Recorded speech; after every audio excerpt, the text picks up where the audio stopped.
The autumn rain drummed against the tall windows of the Stirling Club with relentless persistence, each droplet seeming to echo through the hallowed chess room where England's most distinguished gentlemen pursued their weekly ritual of intellectual combat.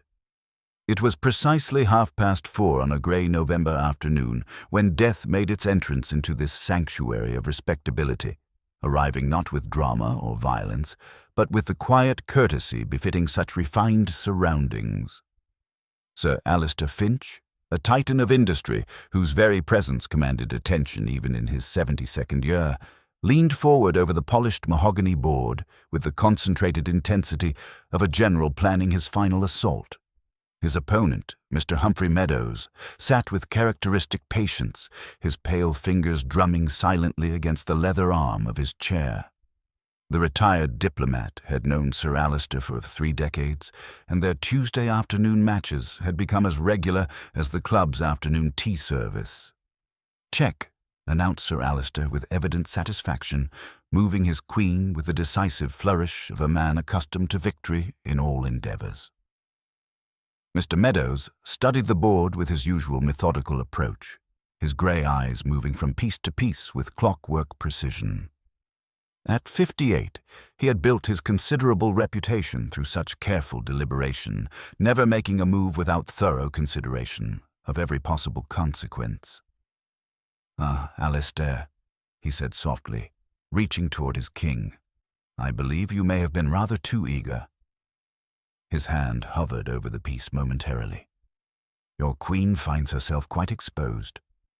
The fire crackled in the marble hearth, casting dancing shadows across oil paintings of stern ancestors who gazed down upon the scene with disapproving eyes.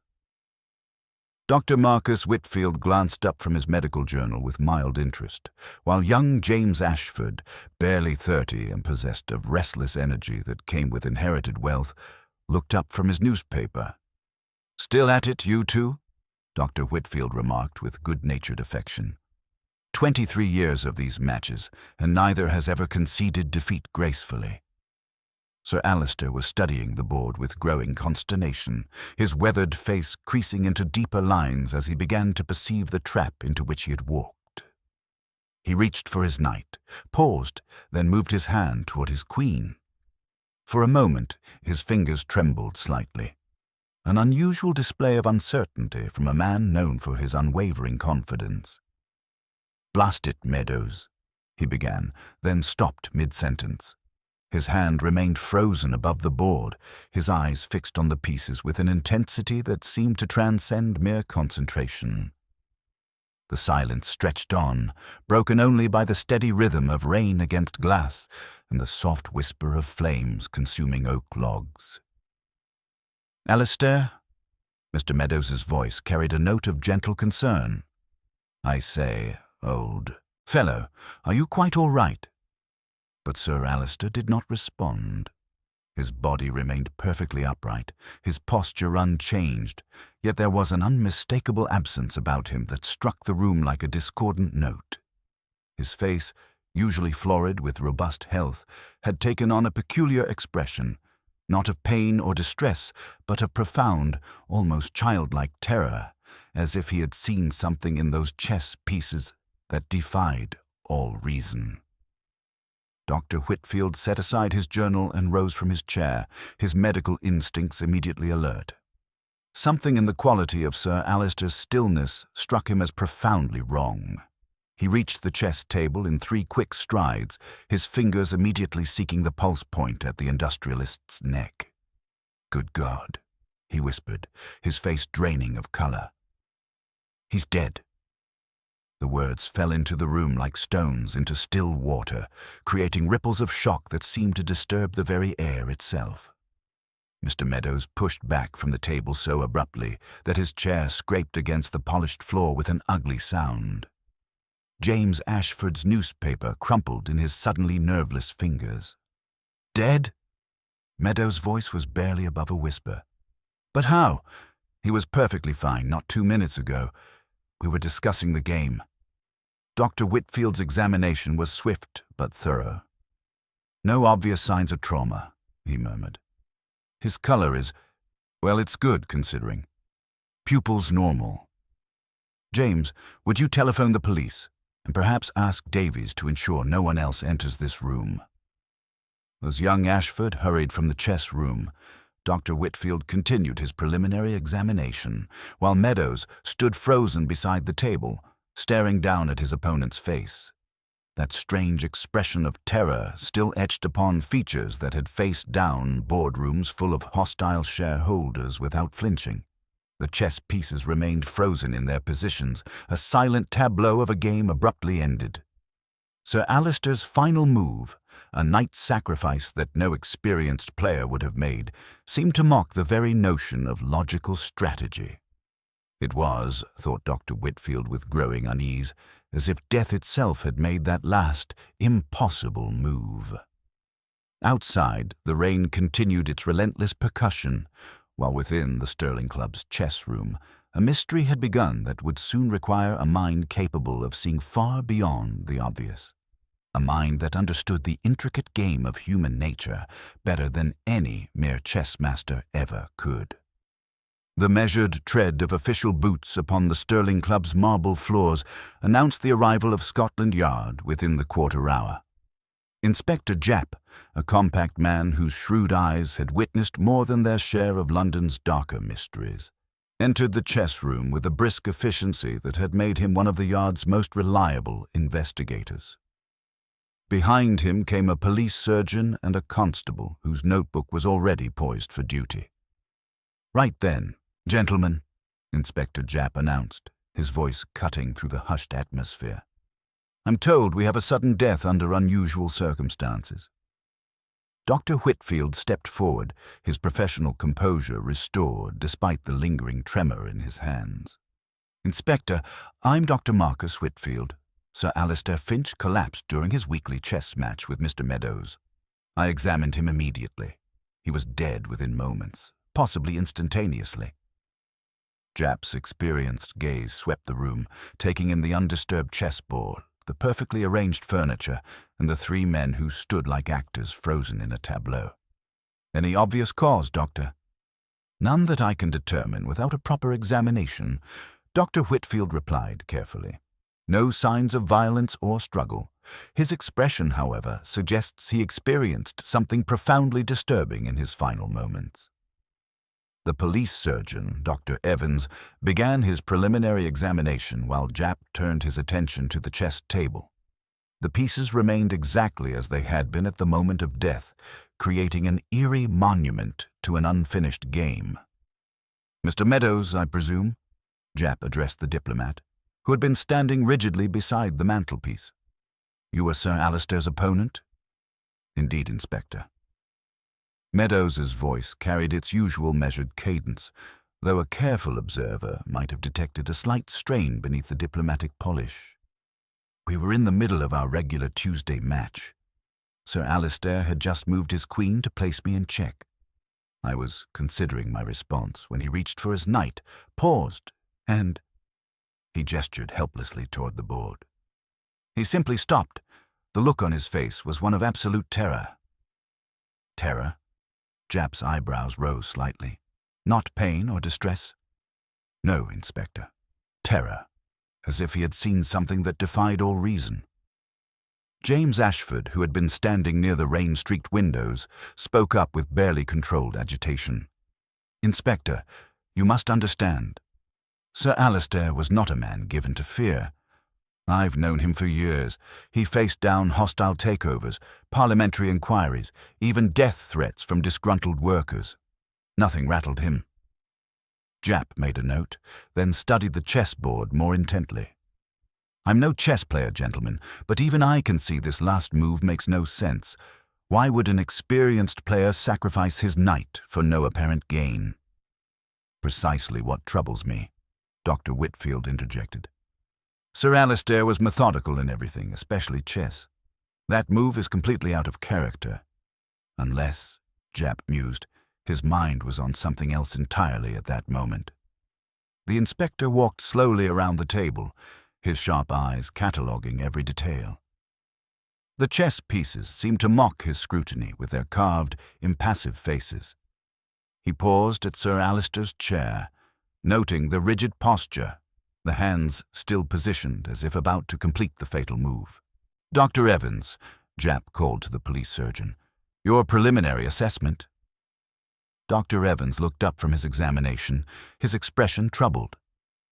"Most unusual, Inspector. No obvious cause of death. The rigidity is remarkable.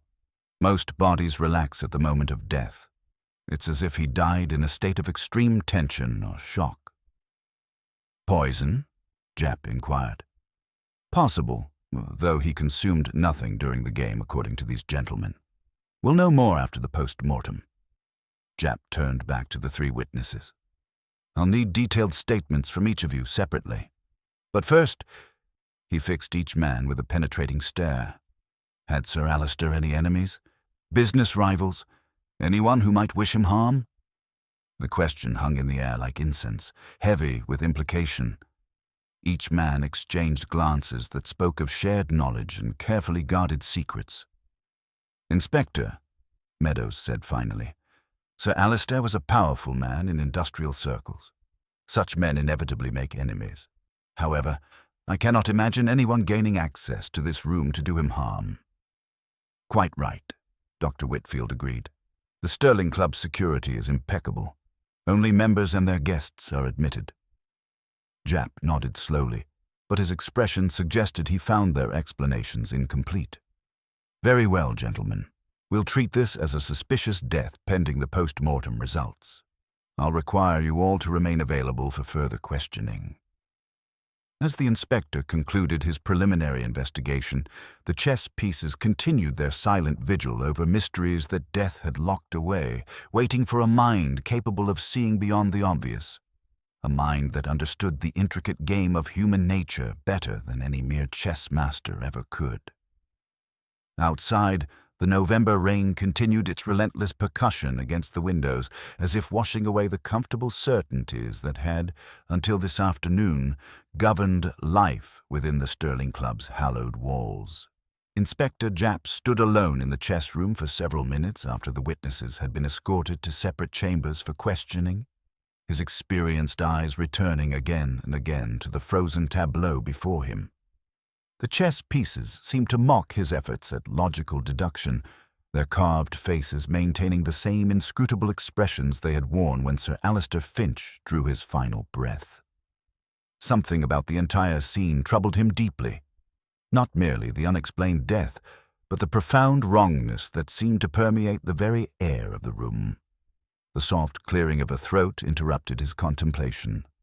Davies, the club's porter, appeared in the doorway with the measured discretion that had served the Stirling Club's membership for over 3 decades. "Inspector Japp, sir," Davies announced with quiet formality, "Dr. Whitfield has mentioned that there is a gentleman of his acquaintance who might be of assistance in this matter, a Mr. Hercule Poirot. Dr. Whitfield recalls that this gentleman was instrumental in resolving that delicate matter involving Lord Pemberton's missing documents last spring." Japp's eyebrows rose sharply. The little Belgian detective's reputation had reached even the most exclusive corners of London society, though Japp's professional relationship with Poirot had been marked by equal measures of grudging respect and considerable exasperation. "Poirot, eh?" Japp mused. "Well, I suppose if Dr. Whitfield vouches for him, and given the peculiar nature of this business." He paused, studying the chessboard once more. "Very well, Davies. If this Mr. Poirot is available, you may tell Dr. Whitfield that Scotland Yard would welcome his consultation."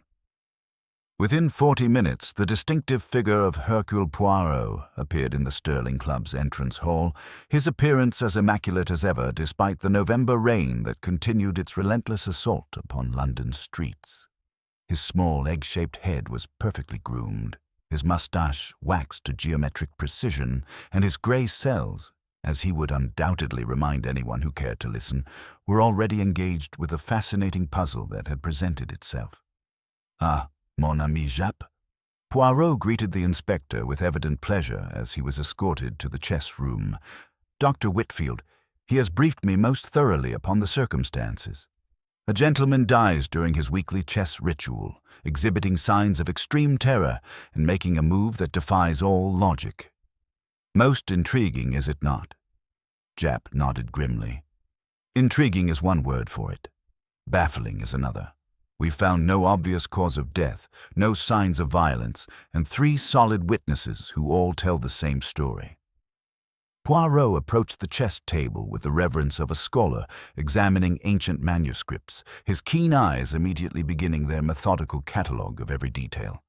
He did not touch the pieces, merely observed, his head tilted at that characteristic angle that Japp had learned to recognize as the sign of the Belgian detective's complete mental engagement.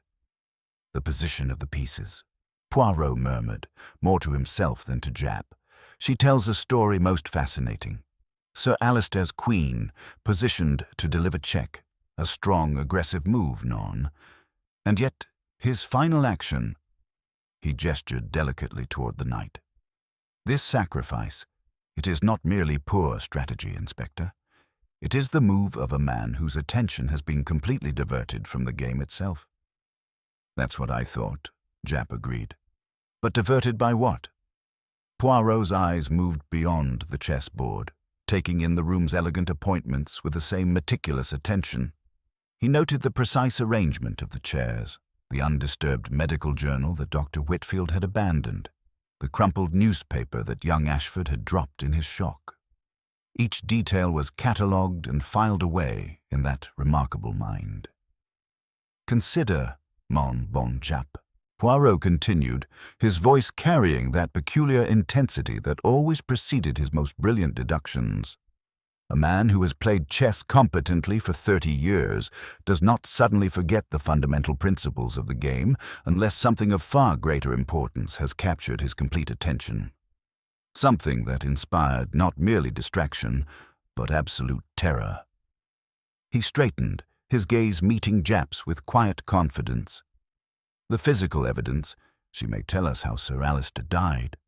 But it is the psychology of this moment, the fear, the impossible move, the perfect timing, that will reveal to us why he died and, more importantly, who ensured that he would never complete another game. The challenge hung in the air between them, while beyond the chess room's doors, 3 men waited to learn whether their carefully constructed testimonies would withstand the scrutiny of a mind that understood the intricate game of human nature better than any mere chess master ever could. Poirot moved around the chess room with the deliberate precision of a master clockmaker examining the intricate mechanisms of time itself.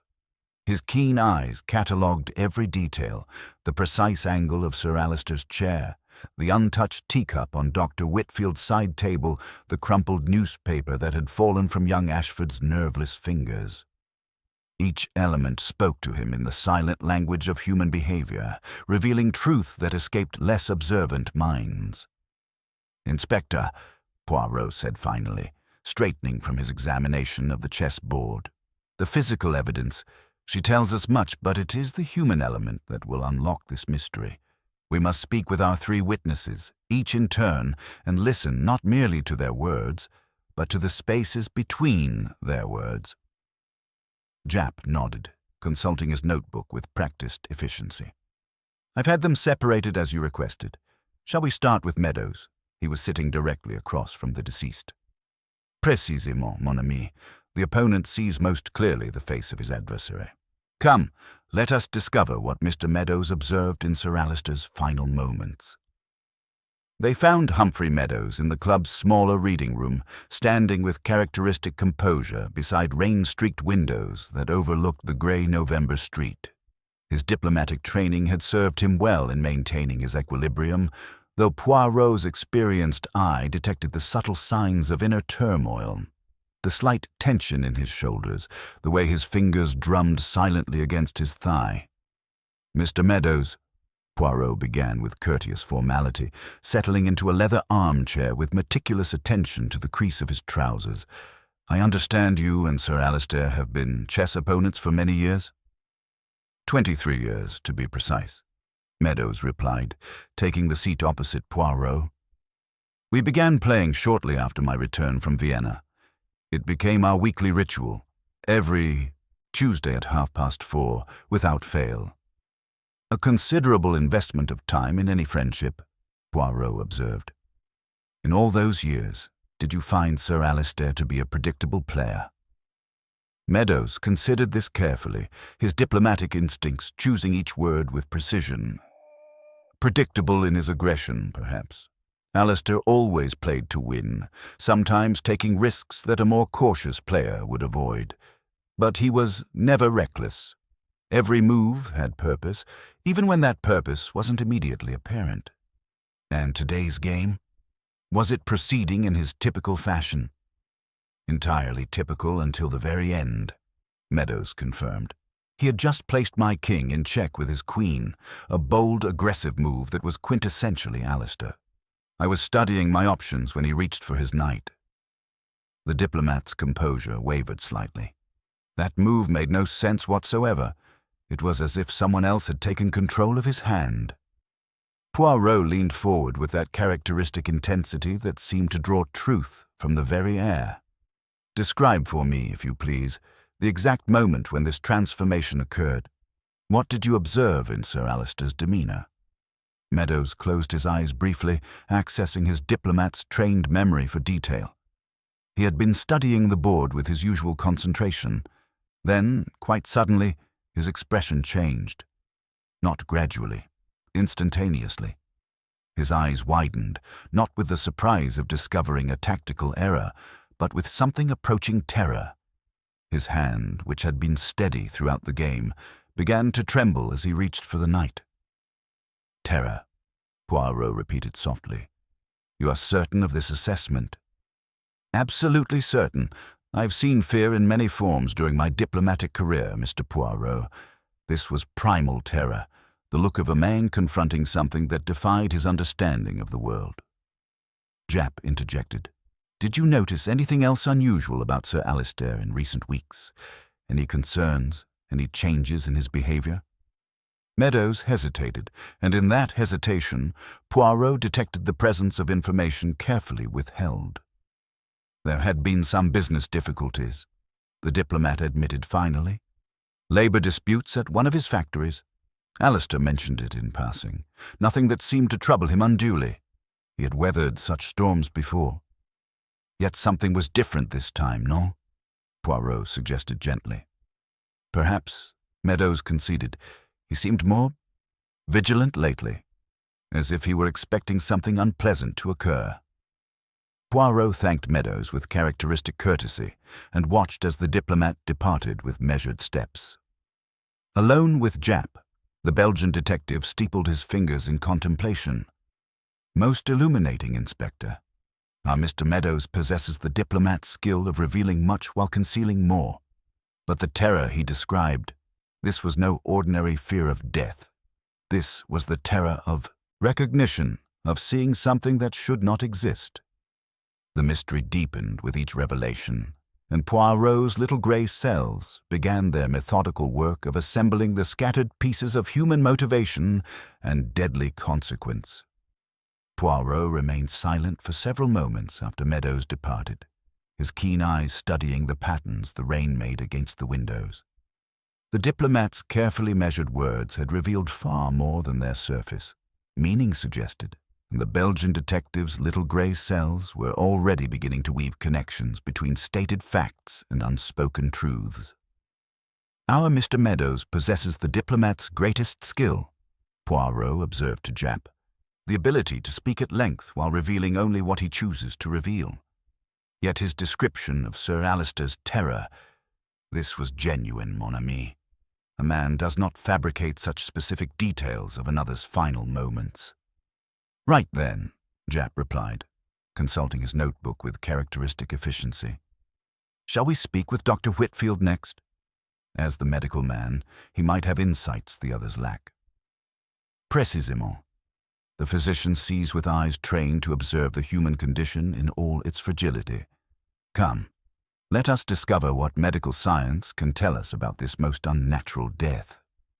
They found Dr. Marcus Whitfield in the club's small medical consultation room, a chamber adjacent to the main library where members occasionally sought his professional opinion.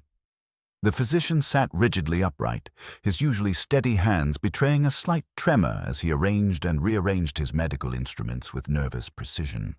His professional composure, which had served him through decades of practice, seemed to have deserted him entirely.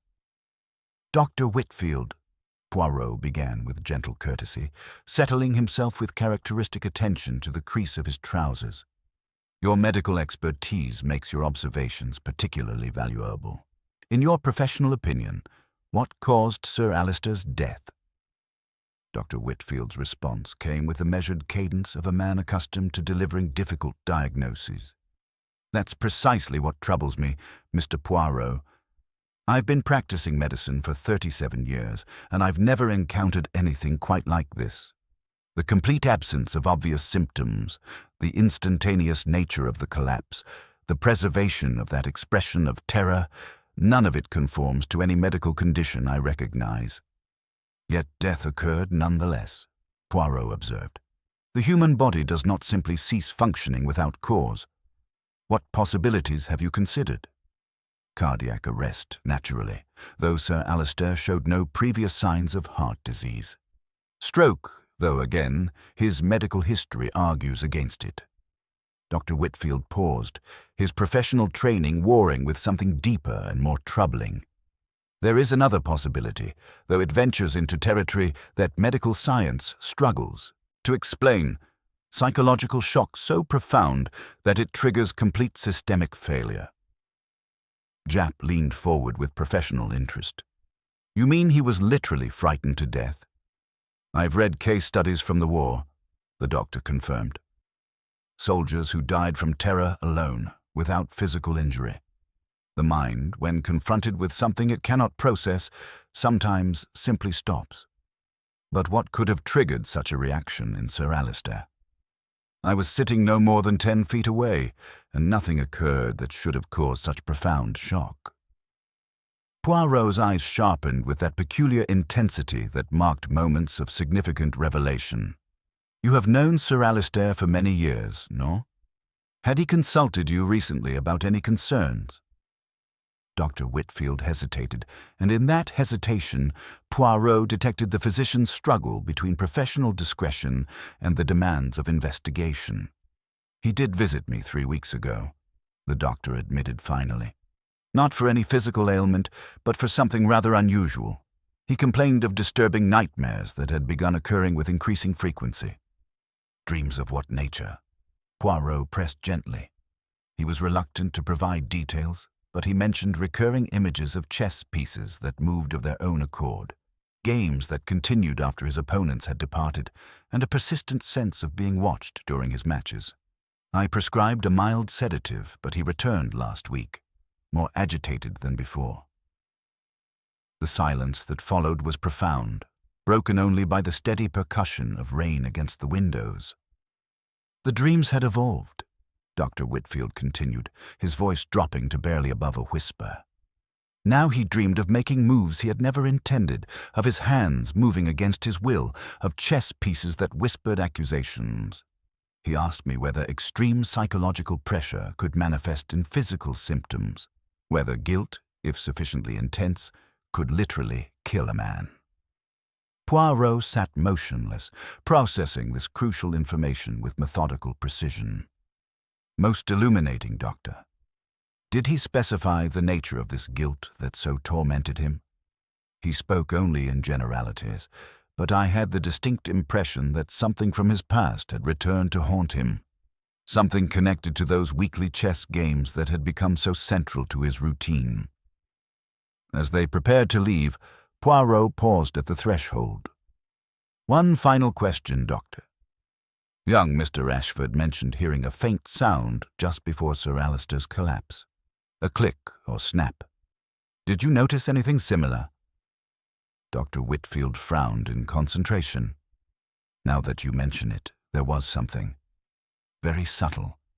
I thought it might have been the fire settling, but it seemed to come from elsewhere in the room, just before Sir Alistair made that impossible night move."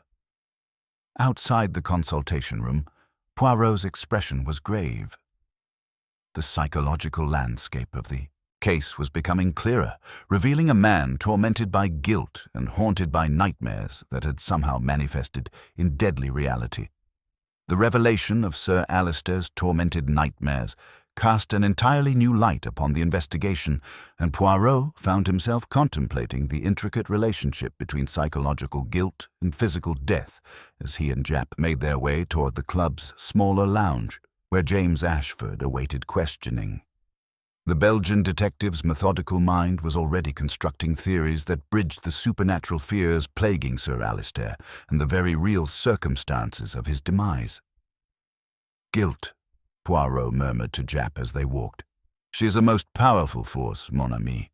A man may survive physical wounds that would fell an ox, yet perish from the weight of his own conscience.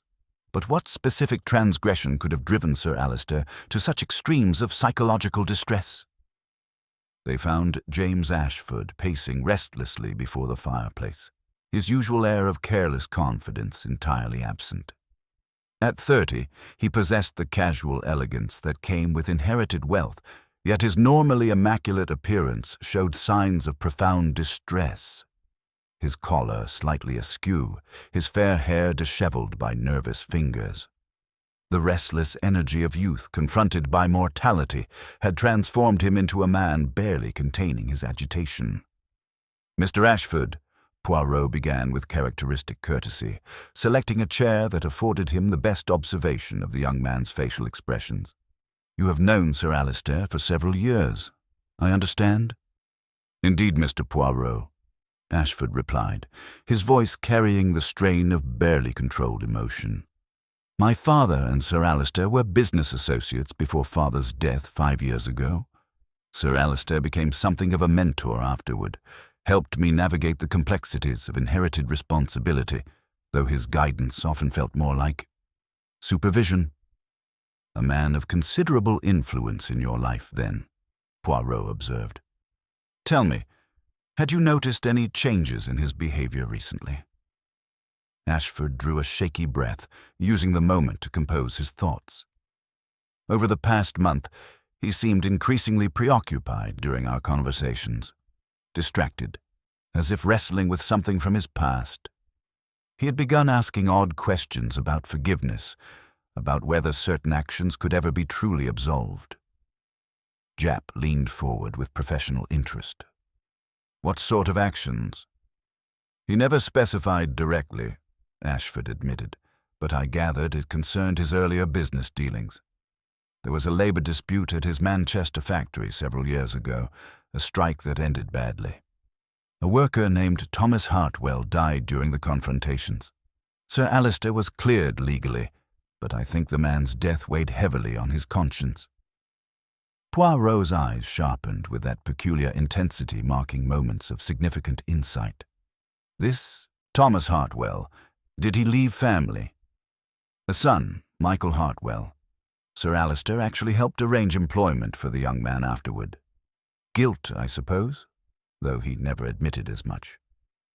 "Most illuminating," Poirot murmured. "Now, you mentioned hearing a sound just before Sir Alistair's collapse. Can you describe this more precisely?" Ashford's composure cracked entirely. "It was the strangest thing, Mr. Poirot. I heard what sounded like a chess piece being moved very deliberately, not the usual sliding sound, but a sharp, decisive click, as if someone had placed a piece down with unusual force. When I looked up, Sir Alistair was reaching for his knight, with that terrible expression of terror on his face." "Yet no one else was near the chessboard," Poirot pressed gently. "Exactly. That's what made it so unsettling. The sound seemed to come from the board itself, but I could see that neither player had moved. It was as if the pieces had moved themselves. The silence that followed was profound. Poirot sat motionless, his little grey cells working with methodical precision to process this crucial evidence. "Mr. Ashford," Poirot continued, "your current business relationship with Sir Alistair, was it entirely harmonious?" Ashford's response came with obvious reluctance. He had invested substantially in one of my ventures, a technology firm with promising prospects. Recently, however, he had grown impatient with the returns, demanding immediate results that simply weren't realistic. And this created tension between you. Some disagreement, yes, Ashford admitted, his voice dropping. Sir Alistair could be quite demanding when his expectations weren't met. He had threatened to withdraw his support entirely, which would have been financially catastrophic for me. As they prepared to conclude the interview, Poirot's expression had grown increasingly grave. The psychological landscape revealed a complex web of guilt, financial pressure, and what appeared to be supernatural intervention in the most mundane of settings, a deadly game where the pieces themselves seemed to hold the key to murder. The interview with James Ashford concluded. Poirot and Japp made their way back through the Sterling Club's corridors, each man processing the complex web of relationships and motivations that had emerged from their questioning. The rain continued its relentless percussion against the tall windows, creating an atmosphere of brooding contemplation that seemed entirely appropriate to their investigation. "Well, Mr. Poirot," Japp began with evident satisfaction, consulting his notebook as they walked, "I believe we're making excellent progress. Young Ashford presents us with the clearest motive, doesn't he? Financial desperation, a mentor threatening to withdraw crucial support, and the restless energy of youth pushed to the breaking point." Poirot remained silent for several moments, his measured footsteps echoing softly against the marble floors. When he finally spoke, his voice carried that particular tone of gentle disagreement that Japp had learned to recognize as the precursor to more complex revelations. "A theory possessing certain superficial attractions, mon ami," Poirot acknowledged diplomatically. "But it does not satisfy the little grey cells of Hercule Poirot. Consider, if you will, the nature of the terror described by our witnesses. Not mere surprise or even fear of discovery, but what Mr. Meadows termed primal terror, the look of a man confronting something that defied his understanding of reality itself." Japp frowned, his confidence wavering slightly. "But the financial pressure, the opportunity, the nervous behavior, surely these point clearly toward guilt." "They point toward anxiety, certainement," Poirot replied as they re-entered the chess room, now empty of its grim burden but still heavy with the atmosphere of unexplained death. "But anxiety over financial ruin does not create the profound psychological shock capable of killing a man through terror alone. Non, Inspector. The solution you propose fails to account for the depth and specificity of Sir Alistair's final emotion." Poirot approached the chess table with renewed purpose, his keen eyes studying not merely the frozen pieces, but the table itself with methodical precision. He moved around the mahogany surface slowly, his gaze cataloguing every detail of grain and finish. "The impossible knight move troubles me greatly," he continued, lowering himself carefully into Sir Alistair's chair. This was not the random gesture of a man in physical distress, but rather the action of someone whose attention had been completely diverted from the game itself, diverted by something of such overwhelming significance that chess strategy became utterly irrelevant. As Poirot spoke, his fingers traced the edge of the table with delicate precision. Suddenly, he paused, his expression sharpening with that characteristic intensity that marked moments of crucial discovery. "Mais oui," he murmured, dropping to one knee beside the table. "Inspector, examine this area beneath the board's edge, if you please. Run your fingers gently along the carved apron." Japp knelt beside him, following Poirot's guidance. "I feel something, a slight irregularity in the wood finish, and there's a trace of something sticky, like adhesive residue." "Précisément," Poirot confirmed, rising with evident satisfaction. "Something was affixed here temporarily and then removed. Something flat that could be positioned where only Sir Alistair, seated in this precise location, would observe it. The placement is most deliberate, calculated to catch his eye at the crucial moment during the game." At that moment, Davies appeared in the doorway with a folded telegram. "Inspector Japp, sir. The preliminary post-mortem report has arrived from the coroner's office." Japp accepted the message, scanning its contents with growing amazement. Extraordinary, Poirot. No trace of poison, no physical trauma, heart structurally sound. But the report notes evidence of massive adrenaline surge consistent with extreme psychological shock, sufficient to trigger cardiac failure in an otherwise healthy individual. Death by acute psychological stress, they've concluded. Poirot nodded with grim satisfaction. Then our path becomes clear, mon ami. We are investigating not a crime of passion or simple greed, but a murder committed through the precise application of psychological terror. Someone with intimate knowledge of Sir Alistair's guilty conscience arranged for him to confront his deepest fears at the exact moment when his defenses were lowered by the familiar ritual of chess. The implications hung heavy in the air between them. They were dealing with a killer who understood the intricate mechanisms of human psychology, someone capable of transforming guilt and fear into weapons more deadly than any conventional murder method. The discovery of the adhesive residue beneath the chess table crystallized the disparate elements of the case into a pattern that spoke directly to Poirot's methodical mind. He remained beside the mahogany surface for several moments, his keen eyes studying not merely the physical evidence but the psychological implications it represented. "You perceive, Inspector," Poirot announced with characteristic precision. "We are no longer dealing with coincidence or natural death. This residue speaks of careful preparation. Something was positioned here with deliberate intent, visible only to Sir Alistair from his precise seated position, then removed immediately after serving its deadly purpose." Japp consulted his notebook with growing interest.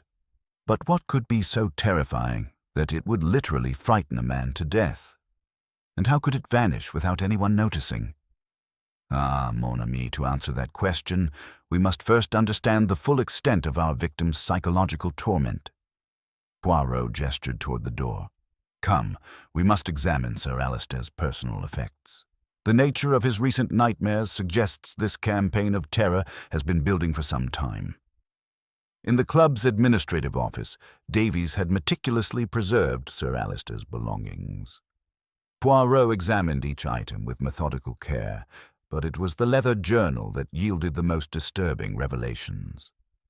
The recent entries, written in Sir Alistair's bold hand, painted a portrait of a man descending into psychological hell. "Listen carefully, Japp." Poirot read from an entry dated 3 weeks prior. "The dreams persist with increasing intensity. Last night, I saw Thomas Hartwell's face carved into the chess pieces themselves, his eyes following my every move. When I awakened, I found myself standing in my study, my hand positioned over the chess set, as if I had been playing against an invisible opponent."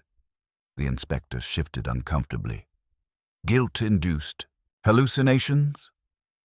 "Initially, perhaps," Poirot replied, turning to more recent entries. "But observe the evolution. Here, 1 week ago. Someone has been in my house. Nothing disturbed, nothing stolen, yet I am certain of it. The chess set in my study had been rearranged, pieces positioned exactly as they were on that terrible day when Thomas Hartwell died. No servant would know that specific arrangement." The implications were chilling. Someone had been systematically exploiting Sir Alistair's guilt, escalating the psychological pressure through increasingly personal violations. "And the final entry," Poirot continued, his voice dropping, "written yesterday morning. I know now that someone is deliberately tormenting me. The chess pieces move between evening and morning, always to positions that remind me of my failures. But who possesses such intimate knowledge? I fear today's match, for I sense the campaign approaches its culmination." At that moment, Davies appeared with obvious urgency. "Gentlemen, there's been a development. Before the game began, a gentleman left an envelope for Sir Alistair. Mid-30s, brown hair, plain suit, not a member. When he turned away, I noticed his hands. Hard workman's hands, calloused. Most unusual for someone dressed so respectably." Poirot's eyes sharpened. "This envelope, what became of it?" "Carson placed it by the decanter near the chess room, as usual, but we found no such item after Sir Alistair's death." "Fascinating," Poirot murmured. Two objects that have vanished, an envelope and whatever was affixed beneath the table. It is possible they are connected, transformed from harmless correspondence into a weapon of psychological destruction. Japp frowned. But how could a simple message kill a man? Poirot rose, his little grey cells working with methodical precision. Consider the mechanics, mon ami. The click young Ashford heard was not a chess piece moving, but the sound of a cunningly devised mechanism. A spring-loaded device, perhaps, triggered to present an image directly into Sir Alistair's field of vision, positioned just beneath the table's edge, visible only to him. He demonstrated with his hand, mimicking an object suddenly appearing below the table's apron. Imagine a photograph, perhaps of Thomas Hartwell himself, or his son Michael, appearing at the precise moment when Sir Alistair's guard was lowered by the familiar ritual of chess.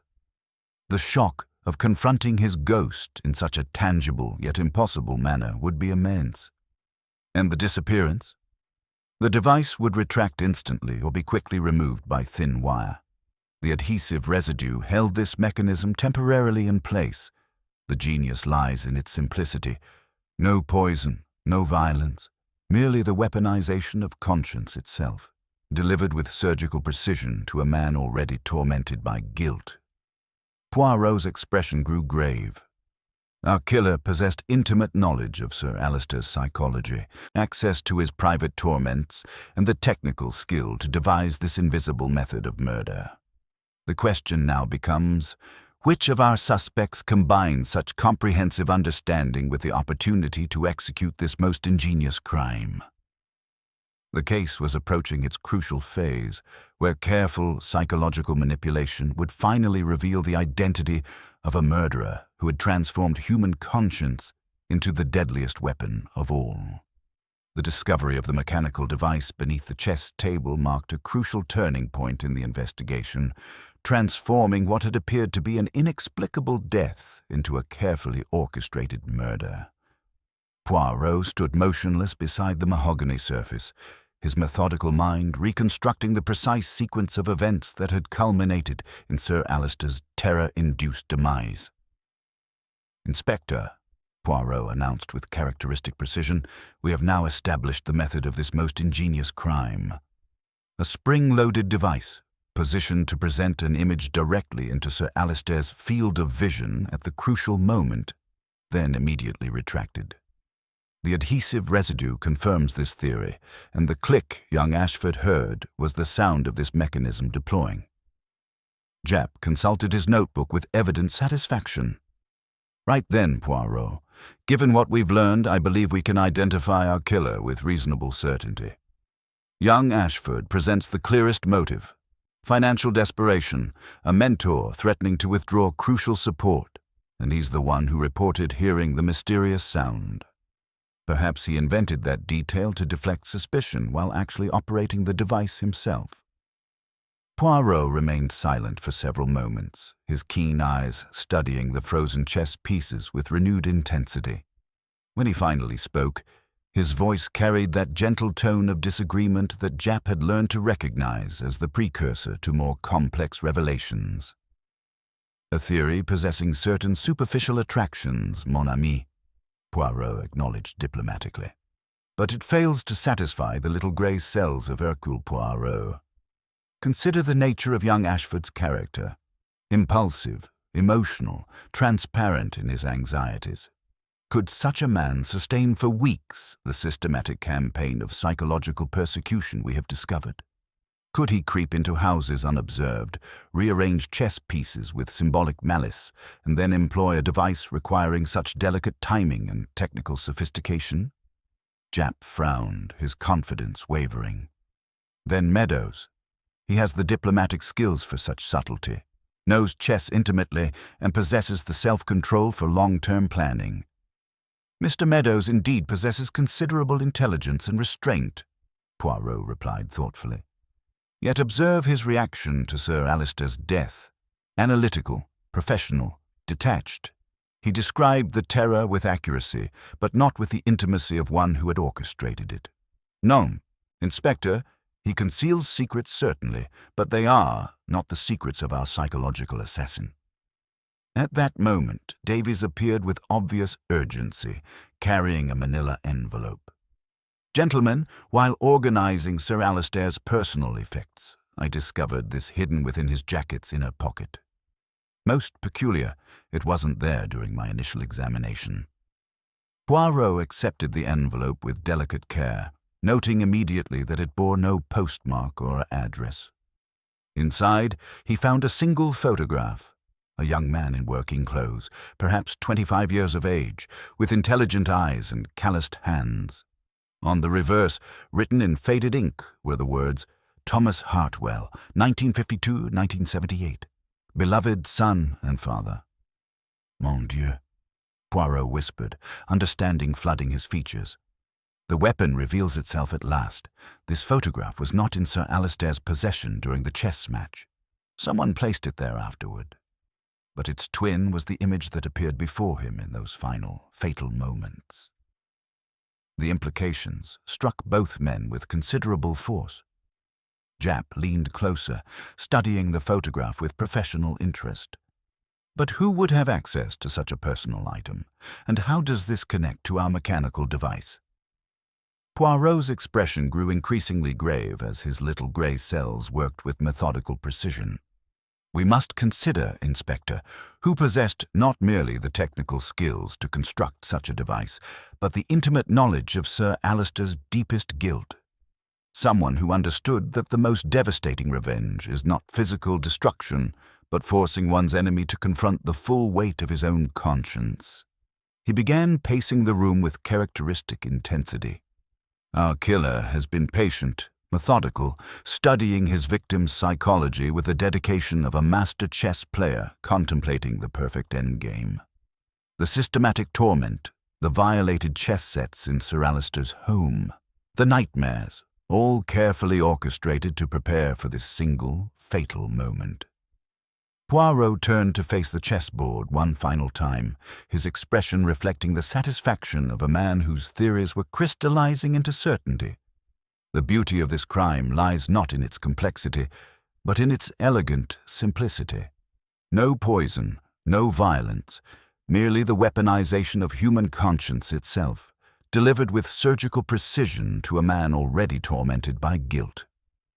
The case was approaching its crucial phase, where careful psychological manipulation would finally reveal the identity of a murderer who had transformed personal tragedy into an instrument of perfect justice. The photograph of Thomas Hartwell lay between Poirot and Japp like a final, accusatory piece on a nearly completed chessboard.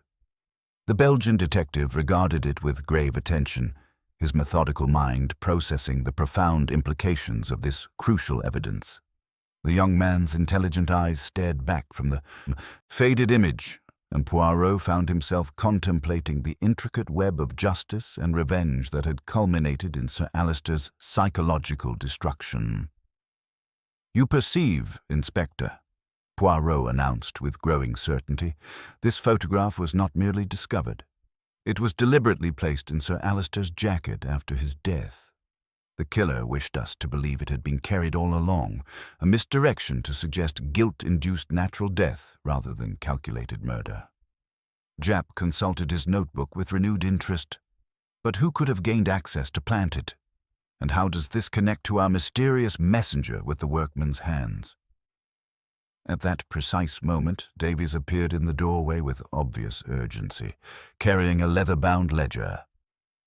"Gentlemen, you requested the maintenance records. Most illuminating, I'm afraid. 3 days ago, a furniture repair firm sent a man to adjust the leg of the chess table itself. Signed in under the name Michael Hales. Cash payment, nothing thought unusual." Poirot's eyes gleamed with characteristic intensity. "Hales, Hartwell. A syllable removed does not erase a lineage, mon ami. Our psychological assassin has revealed himself at last." "You mean the killer was here, in the club, preparing his device days in advance?" Japp asked, understanding flooding his features. "Précisément. Michael Hartwell, for surely it is he, spent years planning this elaborate psychological execution, the systematic torment, the violated chess sets in Sir Alistair's home, the escalating nightmares, all carefully orchestrated to prepare his victim's mind for this single, fatal moment of recognition. Poirot rose from his chair with decisive purpose. The beauty of this crime lies not in its complexity, but in its elegant simplicity. No poison, no violence, merely the weaponization of human conscience itself, delivered with surgical precision to a man already tormented by guilt. He gestured toward the chess table where the frozen pieces continued their silent vigil. The device was positioned beneath this very board during the repair visit. When triggered, perhaps by a timing mechanism activated by the morning's envelope, it presented Thomas Hartwell's photograph directly into Sir Alistair's field of vision. The click young Ashford heard was not a chess piece moving, but the sound of this mechanism deploying its deadly cargo. Japp straightened with professional determination. "We'll have him, Poirot. The repair firm, his description, his real name. He won't find it easy to vanish now." "Without doubt, Inspector. Yet before Michael Hartwell faces earthly justice, there remains a duty for Hercule Poirot. 3 gentlemen in this club sit with questions, and each must confront truths more complex than simple innocence or guilt." Poirot's expression grew increasingly grave as his little grey cell completed their methodical work. "It is time for the final gathering, mon ami. Have the kindness to request that Mr. Meadows, Dr. Whitfield, and Mr. Ashford join us once more in the chess room. The denouement of this most psychological of crimes must be played where it began." Within 20 minutes, the 3 men were assembled in the chess room where death had made its entrance with such quiet courtesy. The November rain continued its relentless percussion against the tall windows, while the fire crackled in the marble hearth, casting dancing shadows across oil paintings of stern ancestors, who seemed to observe the proceedings with disapproving eyes. Humphrey Meadows stood by the mantelpiece with characteristic diplomatic composure, though careful observation revealed subtle signs of inattention. Dr. Marcus Whitfield sat rigidly near the fire, his professional equilibrium barely maintained. James Ashford hovered restlessly by the rain-streaked windows, his usual air of careless confidence entirely absent. Poirot took Sir Alistair's former chair at the chessboard, the frozen pieces serving as silent witnesses to the truth about to be revealed. Japp remained standing with arms folded, his expression unreadable but alert. "Gentlemen," Poirot began, his voice carrying that peculiar intensity that marked moments of crucial revelation, "you have each been deeply affected by the death of Sir Alistair Finch. The police initially considered natural causes, illness, perhaps, or the sudden failure of an aging heart. But we now know it was none of these things." The silence stretched taut as violin strings, broken only by the steady rhythm of rain against glass and the soft whisper of flames consuming oak logs. "Sir Alistair Finch was murdered," Poirot announced with quiet finality, "killed not by bullet or blade or poison, but by the very thing he feared most, his own conscience, weaponized with deadly precision by a mind that understood the intricate game of human psychology better than any mere chess master ever could." The revelation hung in the air like incense, heavy with implication, while the 3 gentlemen absorbed the full meaning of Poirot's words. Dr. Whitfield was the first to break the silence, his professional composure barely intact. "Murder? But, Mr. Poirot, the post-mortem revealed no poison, no violence. How could anyone kill a man through psychological shock alone?" "Ah, mon docteur," Poirot replied with characteristic precision, "but you yourself diagnosed the cause, acute psychological stress sufficient to trigger cardiac failure. Someone with intimate knowledge of Sir Alistair's deepest guilt orchestrated this most ingenious crime, transforming conscience itself into a weapon more deadly than any blade." He gestured toward the mahogany table where the chess pieces maintained their frozen vigil. 3 days ago, a man calling himself Michael Hales visited this club to repair this very table. In reality, he was Michael Hartwell, son of Thomas Hartwell, the worker who died during Sir Alistair's factory strike 26 years ago. James Ashford stepped forward with obvious agitation. But that's impossible. I was sitting right here. No one could have operated any device without being seen. Précisément correct, monsieur, Poirot confirmed, producing a small metallic fragment from his waistcoat. The device required no operator. It was a spring-loaded mechanism, triggered by a timing system activated when Michael delivered his final message this morning. This tiny spring, overlooked in the hasty removal, confirms the mechanical nature of our psychological weapon. Mr. Meadows cleared his throat with diplomatic precision. The click I heard then? The sound of justice 26 years in the making, Poirot replied solemnly. At the precise moment Sir Alistair reached for his knight, a photograph of Thomas Hartwell appeared beneath the table's edge. Visible only to him, impossible yet undeniably real. The shock of confronting his victim's ghost in such tangible form shattered his already tormented mind. He produced the photograph, holding it with reverent care. This image was placed in Sir Alistair's pocket after death, not to incriminate, but to complete the psychological circle. Michael Hartwell wished his victim to carry forever the face of the man whose death had haunted him for decades. Dr. Whitfield leaned forward with growing understanding. The nightmares, the rearranged chess pieces in his home, all part of this campaign. A methodical preparation, Poirot confirmed. Michael Hartwell studied his target with the patience of a master strategist, understanding that the most devastating revenge is not physical destruction, but forcing one's enemy to confront the full weight of his own conscience. The silence that followed was profound, each man contemplating the intricate machinery of guilt and retribution that had transformed a routine Tuesday afternoon into an instrument of perfect justice. At that moment, Davies appeared in the doorway with obvious urgency. "Inspector Japp, sir. There's a gentleman at the front desk requesting to speak with the police regarding Sir Alistair's death. Says his name is Michael Hartwell, and he has a confession to make." The three witnesses exchanged glances that spoke of shared relief and profound unease. The psychological game that had consumed Sir Alistair's final weeks had reached its inevitable conclusion. Japp moved toward the door with professional determination. "We'll have him in custody within the hour. Justice will be served." "Justice?" Poirot's voice carried a note of gentle correction.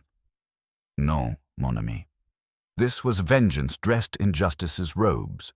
True justice submits itself to law and mercy. This was the wounded heart of a son seeking perfect retribution for his father's death." He rose from the chess table with characteristic precision, straightening his waistcoat with meticulous care. Michael Hartwell waited 26 years for this moment, transforming his grief into an instrument of psychological destruction. He will not flee. He will surrender himself, secure in the knowledge that his father's death has finally been answered. Poirot paused at the threshold, regarding the frozen chess pieces one final time. In the end, Sir Alistair Finch was defeated not by his opponent across the board, but by the game he had been playing against his own conscience for 26 years, a game where the only possible outcome was checkmate. As the November rain finally began to lessen its assault upon the windows, Hercule Poirot departed to the Stirling Club with his characteristic measured stride, leaving behind a mystery solved and a profound meditation on the deadly power of human conscience when weaponized by grief and transformed into perfect, patient revenge.